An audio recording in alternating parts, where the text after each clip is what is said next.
Data 231. I now give the floor to Ms. Rosemary DiCarlo. Thank you, Mr. President, for the invitation to brief the Council on the Joint Comprehensive Plan of Action and Resolution 2231. Diplomatic engagements in and around the Joint Commission to restore the plan resumed in November 2021. But despite their determination to resolve political and technical differences, the participants and the United States are yet to return to full and effective implementation of the plan and Resolution 2231. Achieving the landmark JCPOA took determined diplomacy. Restoring it will require additional effort and patience.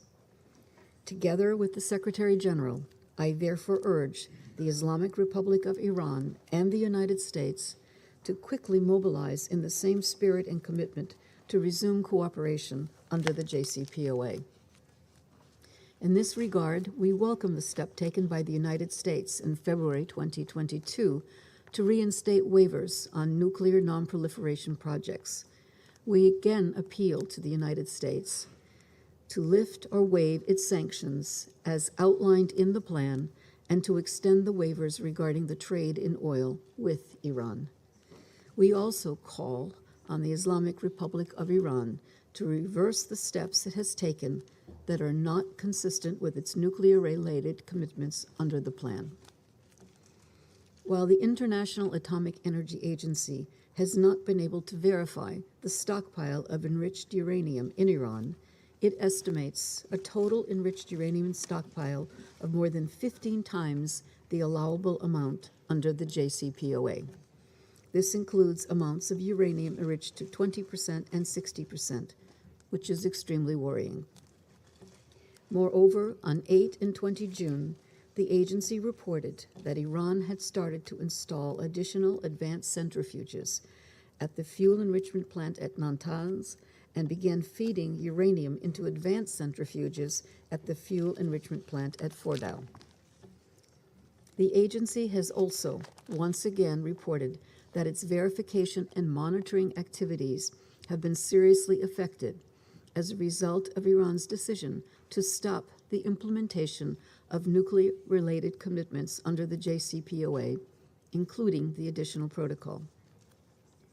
In his latest report, the agency's Director General informed the Security Council that the decision of Iran to remove cameras at various locations and to place them and the data collected from them under agency seals could have detrimental implications.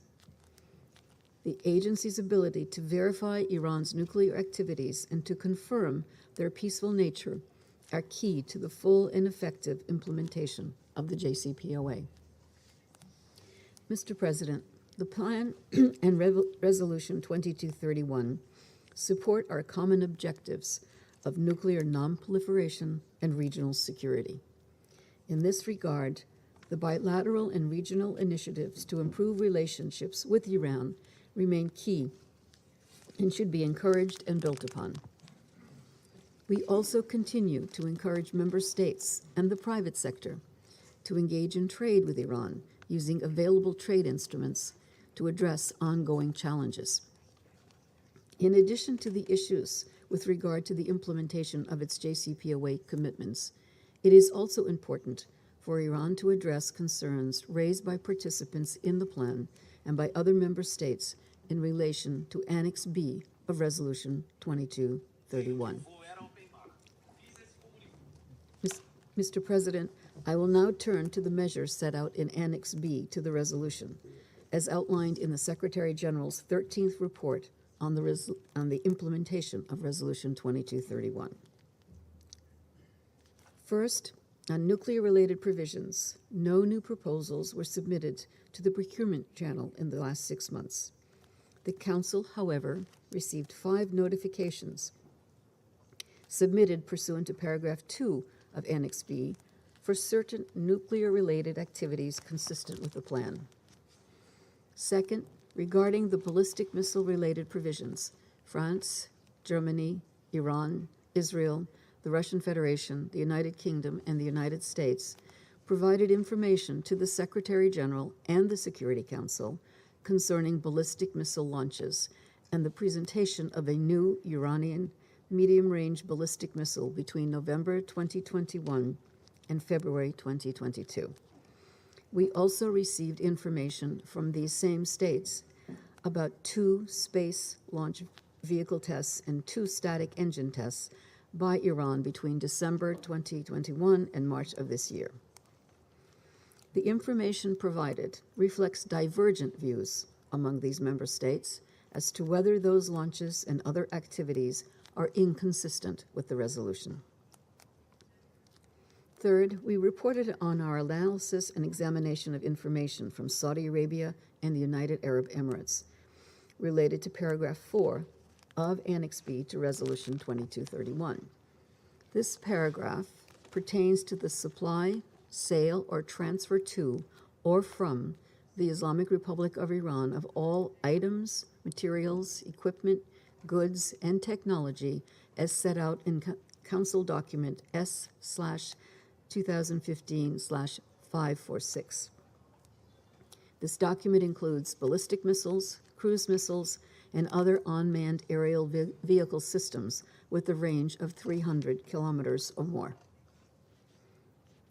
In the reporting period, we conducted a follow-up visit to Riyadh, as well as to Abu Dhabi, upon invitation of their respective authorities. We examined the debris of 9 ballistic missiles, 6 cruise missiles, and several UAVs used in various attacks by the Houthis against the territories of Saudi Arabia and the United Arab Emirates since 2020, and which were alleged to have been transferred in a manner inconsistent with Resolution 2231.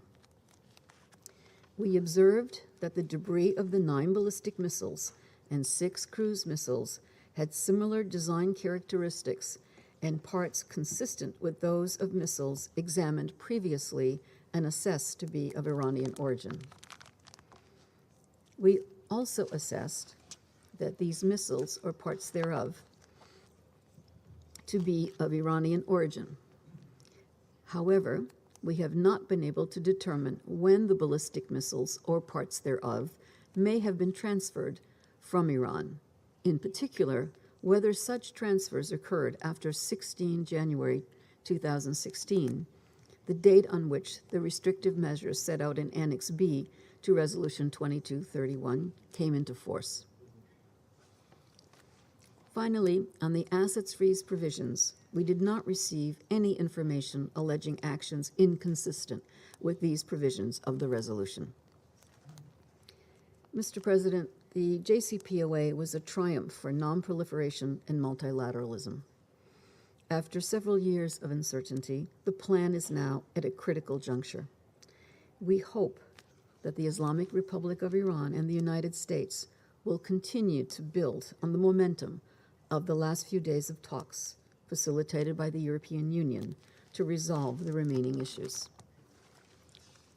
Will we realize the promise of multilateralism and diplomacy by reaching a compromise on the remaining issues? Or will we simply let the painstaking efforts of many years slip between our fingers? The Secretary General is convinced there is only one path to lasting peace and security for all member states, and that is one based on dialogue and cooperation. We hope that diplomacy will prevail. In closing, I'd like to thank the facilitator for the implementation of Resolution 2231, Her Excellency Ms. Geraldine Byrne-Nason, for her leadership throughout her tenure, as well as the coordinator of the Procurement Working Group of the Joint Commission for our continued cooperation. Thank you, Mr. President. I thank Ms. DiCarlo for her briefing. And I'll give the floor to His Excellency